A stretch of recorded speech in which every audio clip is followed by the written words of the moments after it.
աղոթք առասպած բարձրացրեցինք հայցով, որ Տերը իր շնորհը, սերը և խաղաղությունը հղի մեր ժողովրդի կյանքին, որպեսզի ազգս հայոց սիրով միաբան, համերաշխ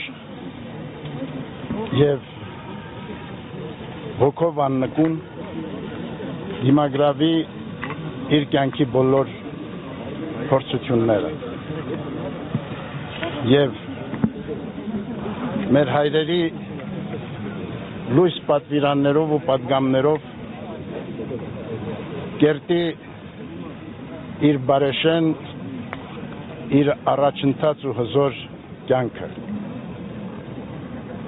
խաղաղության և անվտանգության պայմաններում մեր հայցն ու աղոթքն ենք առ Աստված բարձրացնում, որ Տերը մշտապես օգնական ու պահապան լինի ազգիս հայոց, ի Հայաստան և իսկյուրս։ Աստված օրհնի մեզ ամենքից։